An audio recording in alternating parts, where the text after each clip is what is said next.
আমাদের সংগ্রাম চলবেই চলবে। যারা ঘুষ খাও তারা ঘুষ না খাও, পায়খানার থেকে বালতি না সমানে খাও। আমরা বাঙালি জাতি স্বাধীনতা অর্জন করতে জানি, স্বাধীনতা রক্ষা করতে জানি।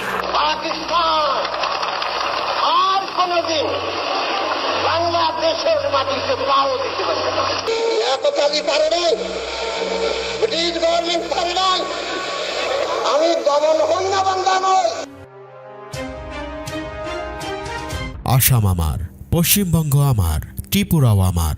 এগুলো ভারতের কবল থেকে মুক্ত করতে না পারলে বাংলাদেশের স্বাধীনতা ও মানচিত্র কখনোই পূর্ণতা পাবে না। কথাগুলো বলেছিলেন মজলুম জননেতা মাওলানা আব্দুল হামিদ খান ভাসানী। বিশ্ব ইতিহাসের একজন অবিসংবাদিত মহানায়ক মাওলানা আব্দুল হামিদ খান ভাসানী। একবার চীন থেকে ফিরতি পথে পাকিস্তানে নেমেছিলেন ভাসানী। মেয়র এক নাগরিক সংবর্ধনা দিয়েছিলেন ভাসানীকে। ভাসানীর মাথায় তালের টুপি আর পরনে লুঙ্গি। স্টেজে উঠলেন ভাষণ দিতে। ভাসানীর সুরত দেখে দর্শক শ্রোতাদের মধ্যে গুনগুন মন্তব্য, ইয়ে তো মিসকিন হ্যায়। কোরআন তেলাওয়াত দিয়ে ভাসানীর বক্তব্য শুরু হতেই ওই শ্রোতাদের কণ্ঠে আরেকটি মন্তব্য ভেসে এলো, ইয়ে তো মৌলানা হ্যায়। ভাসানীর রাজনৈতিক বক্তব্য শুরু হতেই ওই একই দর্শক শ্রোতারা বলে উঠলেন, আরে বাহ, ইয়ে তো পলিটিশিয়ান হ্যায়। ভাসানী যখন বিশ্ব পরিস্থিতি ও বিশ্ব মোড়লদের শোষণ পীড়ন নিপীড়নের কথা বলতে শুরু করলেন, তখন ওই একই দর্শক বলে উঠলেন, হায় আল্লাহ, ইয়ে তো স্টেটসম্যান হ্যায়। মজলুম জননেতা, উপমহাদেশের রাজনীতির প্রবাদ পুরুষ মাওলানা আব্দুল হামিদ খান ভাসানী। 1957 সালে কাগমারি সম্মেলনে মাওলানা আব্দুল হামিদ খান ভাসানী পশ্চিম পাকিস্তানের দুঃশাসনের বিরুদ্ধে হুঁশিয়ার করে বলেছিলেন, পূর্ব পাকিস্তানের ন্যায়সঙ্গত অধিকার ফিরিয়ে দাও, নতুবা ওয়ালাইকুমুসসালাম। সভা আরম্ভ হবার সাথে সাথেই 144 ধারা জারি করা হলো। পুলিশ এসে আব্দুল হামিদ খান ভাসানীকে একটা কাগজ ধরিয়ে দিল। তিনি বললেন, মানি না 144 ধারা, আমি বক্তৃতা করব। মাওলানা সাহেব দাঁড়িয়ে বললেন, 144 ধারা জারি করা হয়েছে, আমাদের সভা করতে দেবে না। আমি বক্তৃতা করতে চাই না, তবে আসুন আপনারা মোনাজাত করুন, আল্লাহু আমিন। মাওলানা সাহেব মোনাজাত শুরু করলেন। মাইক্রোফোন সামনেই আছে। আধ ঘন্টা পর্যন্ত চিৎকার করে মোনাজাত করলেন, কিন্তু কিছুই বাকি রাখলেন না। যা বলার সবই বলে ফেললেন। পুলিশ অফিসার ও সেফাইরা হাত তুলে মোনাজাত করতে লাগলো। আধ ঘন্টা মোনাজাতে পুরো বক্তৃতা করে মাওলানা সাহেব সভা শেষ করলেন। পুলিশ ও মুসলিম লীগওয়ালারা পুরো বেয়াকুফ হয়ে গেল। তিনি ছিলেন বাংলাদেশের স্বাধীনতার প্রথম স্বপ্নদ্রষ্টাদের একজন ও পূর্ব পাকিস্তান আওয়ামী লীগের প্রতিষ্ঠাকালীন সভাপতি। শোষিত, বঞ্চিত, নিপীড়িত, অধিকার হারা মানুষের অধিকার আদায়ে সংগ্রামী মহাপুরুষ ছিলেন মাওলানা ভাসানী। ভাসানী এমন একজন নেতা ছিলেন যাকে নিয়ে বিভিন্ন দেশের বিভিন্ন বিশ্ববিদ্যালয়ে আজ পিএইচডি ডিগ্রি অর্জনে গবেষণা চলছে। মাওলানা ভাসানী আমাদের জাতীয় ইতিহাসে এক প্রাতঃস্মরণীয় নাম। সাম্রাজ্যবাদ, ঔপনিবেশবাদ ও আধিপত্যবাদ বিরোধী সংগ্রামের প্রবাদ পুরুষ মজলুম জননেতা মাওলানা ভাসানী। ব্রিটিশ বিরোধী আন্দোলন থেকে শুরু করে উপমহাদেশের নিপীড়িত নির্যাতিত মানুষের পক্ষে তিনি আপোষহীন নেতৃত্ব দিয়েছেন। বাংলাদেশের স্বাধীনতা সংগ্রাম, গণতান্ত্রিক আন্দোলন এবং কৃষক শ্রমিক মেহনতি জনতার ন্যায্য অধিকার আদায়ের সংগ্রামে মজলুম জননেতা মাওলানা ভাসানী ছিলেন প্রদীপ্ত এক আলোকবর্তিকা। তার অবস্থান ছিল শোষণের বিরুদ্ধে এবং শোষিতের পক্ষে। অধিকার আদায়ে তিনি এদেশের মানুষকে সাহস জুগিয়েছেন তার নির্ভীক ও বলিষ্ঠ নেতৃত্বের দ্বারা। তার হুঙ্কারে কেঁপে উঠত অত্যাচারী শাসক ও শোষক গোষ্ঠীর মসনদ।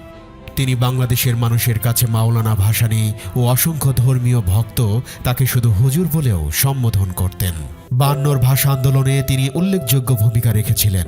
ভাষা আন্দোলনের সময় গঠিত সর্বদলীয় রাষ্ট্রভাষা কর্ম পরিষদের সভাপতি ছিলেন তিনি।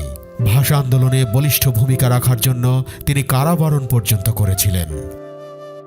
1954 সালে পাকিস্তান মুসলিম লীগের বিরুদ্ধে যুক্তফ্রন্ট গঠনে প্রধান নেতাদের মধ্যে অন্যতম তিনি, যে কারণে যুক্তফ্রন্টের নামকরণ করা হয়েছিল হক ভাসানী যুক্তফ্রন্ট। এই হক ছিলেন শেরে বাংলা একে ফজলুল হক। রাজনৈতিক জীবনের বেশিরভাগ সময় বামপন্থী রাজনীতি দ্বারা প্রভাবিত ছিলেন, যদিও তিনি একান্ত ধর্মপ্রাণ মুসলমান ছিলেন এবং 5 ওয়াক্ত নামাজ পড়তেন। স্বাধীন বাংলাদেশ প্রতিষ্ঠায় বিশেষ ভূমিকা পালন করেন। তিনি ছিলেন একজন দূরদর্শী নেতা এবং 50-এর দশকেই তিনি নিশ্চিত হয়েছিলেন যে পাকিস্তানের অংশ হিসেবে বাংলাদেশ একটি অচল রাষ্ট্র কাঠামো। 1957 সালের কাগমারি সম্মেলনে তিনি পাকিস্তানের পশ্চিমা শাসকদের ওয়ালাইকুমুসসালাম বলে সর্বপ্রথম পূর্ব পাকিস্তানের বিচ্ছিন্নতার ঐতিহাসিক ঘণ্টা বাজিয়েছিলেন। কাগমারি সম্মেলনে প্রদত্ত বক্তব্যে মাওলানা ভাসানী শেষ পর্যায়ে রেগে উঠে শহীদ সোহরাওয়ার্দীকে লক্ষ্য করে বলেছিলেন, শহীদ, তুমি আজ আমাকে পাক মার্কিন সামরিক চুক্তি সমর্থন করতে বলছো। তুমি যদি আমাকে বন্দুকের নলের সামনে দাঁড় করিয়ে জিজ্ঞাসা করো, আমি বলবো না। তুমি যদি আমাকে কামানের সামনে দাঁড় করিয়ে জিজ্ঞাসা করো, আমি বলবো না না।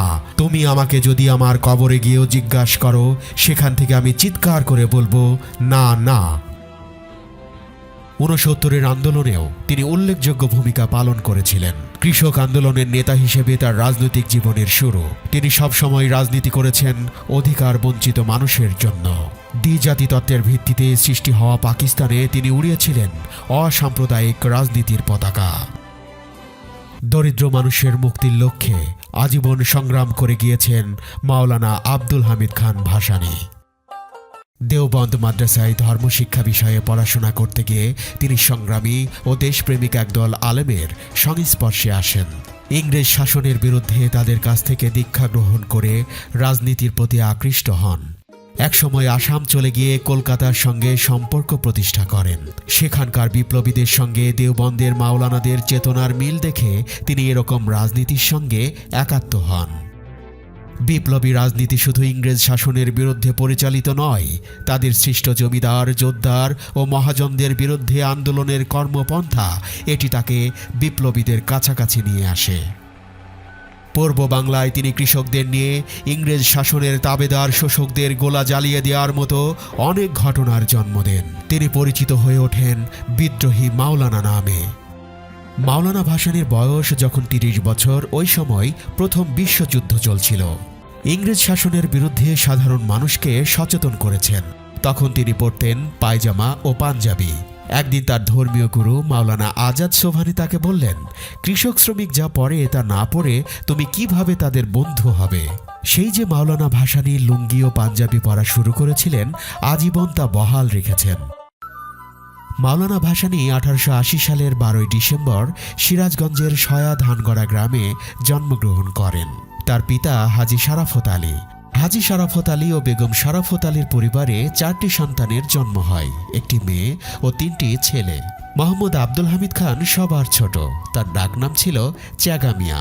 ছেলে মেয়ে বেশ ছোট থাকা অবস্থায় হাজী শারাফত আলী মারা যান। কিছুদিন পর এক মহামারীতে বেগম শারাফত ও 2 ছেলে আমির খান ও ইসমাইল খানও মারা যান। বেঁচে রইলেন বোন এবং ছোট ভাই আব্দুল হামিদ খান ওরফে চ্যাগা মিয়া। পিতৃহীন হামিদ প্রথমে কিছুদিন চাচা ইব্রাহিমের আশ্রয়ে থাকেন। ওই সময় ইরাকের এক আলেম ও ধর্মপ্রচারক প্রখ্যাত সুফি সৈয়দ নাসিরুদ্দিন আহমদ বগদাদি সিরাজগঞ্জে আসেন। হামিদ তার আশ্রয়ে কিছুদিন কাটান। এরপর প্রথম বিশ্বযুদ্ধের কিছুদিন পূর্বে 1893 সালে তিনি জয়পুরহাট জেলার পাঁচবিবি উপজেলার জমিদার শামসুদ্দিন আহমদ চৌধুরীর বাড়িতে যান। সেখানে তিনি মাদ্রাসার মুদাসসিরের কাজ করেন এবং জমিদারের ছেলে মেয়েকে পড়ানোর দায়িত্ব নেন। 1897 সালে পীর সৈয়দ নাসিরুদ্দিনের সাথে আসাম গমন করেন। 1903 সালে আন্দোলনের সঙ্গে যুক্ত হন। ইসলামিক শিক্ষার উদ্দেশ্যে 1907-এ দেওবন্দ যান। 2 বছর সেখানে অধ্যয়ন করে আসামে ফিরে আসেন। 1917 সালে দেশবন্ধু চিত্তরঞ্জন দাস ময়মনসিংহ সফরে গেলে তার ভাষণ শুনে ভাসানী অনুপ্রাণিত হন। 1919 সালে কংগ্রেসে যোগদান করে অসহযোগ আন্দোলনে অংশগ্রহণ করে 10 মাস কারাদণ্ড ভোগ করেন। জেল থেকে ছাড়া পেয়ে 1921 সালে তিনি আলী ভ্রাতৃদ্বয় অর্থাৎ মাওলানা মোহাম্মদ আলী এবং শওকত আলীর ডাকে খেলাফত আন্দোলন এবং একই সাথে দেশবন্ধুর ডাকে অসহযোগ আন্দোলনে যোগদান করলেন। আবারও গ্রেপ্তার হলেন তিনি। এবার হলো 7 দিনের জেল। 1922 সালে উত্তরবঙ্গ ও আসামে ভয়াবহ বন্যা দেখা দেয়। বিপন্ন মানুষের সেবায় এগিয়ে আসেন ভাসানী। কলকাতা থেকে এলেন দেশবন্ধু চিত্তরঞ্জন দাস, নেতাজি সুভাষ বসু সহ আরও অনেকে। ভাসানী এইসব জাতীয় নেতার সাথে মানুষের সেবায় দিনরাত কাজ করতে লাগলেন। 1923 সালে দেশবন্ধু চিত্তরঞ্জন স্বরাজ্য পার্টি গঠন করলে ভাসানী সেই দল সংগঠিত করার ব্যাপারে ভূমিকা পালন করেন। 1925 সালে তিনি জয়পুরহাটের পাঁচবিবি উপজেলার জমিদার শামসুদ্দিন আহমদ চৌধুরীর মেয়ে আলেমা খাতুনকে বিয়ে করেন। মাওলানা ভাসানী লাইন প্রথা ও বাঙ্গাল খেদা আন্দোলনের বিরুদ্ধে প্রতিবাদ গড়ে তুলেছিলেন 1925 সালে। 1926 সালে তিনি তার সহধর্মিণী আলেমা খাতুনকে নিয়ে আসাম গমন করেন এবং আসামে প্রথম কৃষক প্রজা আন্দোলনের সূত্রপাত ঘটান।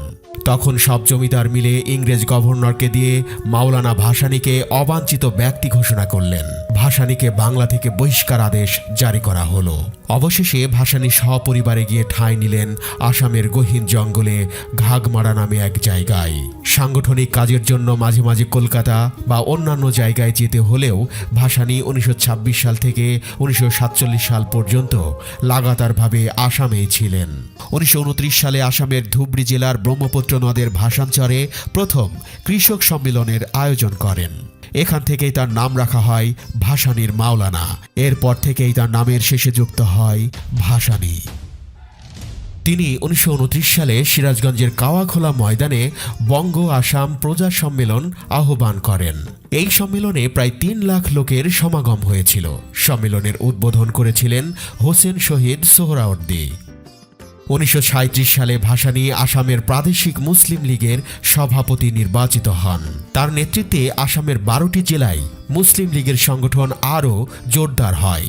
1937 সালের নির্বাচনেই আসামের 34 আসনের মধ্যে 31টি আসন লাভ করে। ভাসানী নিজেও আইনসভার সদস্য নির্বাচিত হন। 1938 সালে তিনি রংপুরের গাইবান্ধায় কৃষক প্রজা সম্মেলনের আয়োজন করলেন। 1940 সালে তিনি জননেতা একে ফজলুল হকের সাথে মুসলিম লীগের ঐতিহাসিক লাহোর সম্মেলনে যোগদান করেন।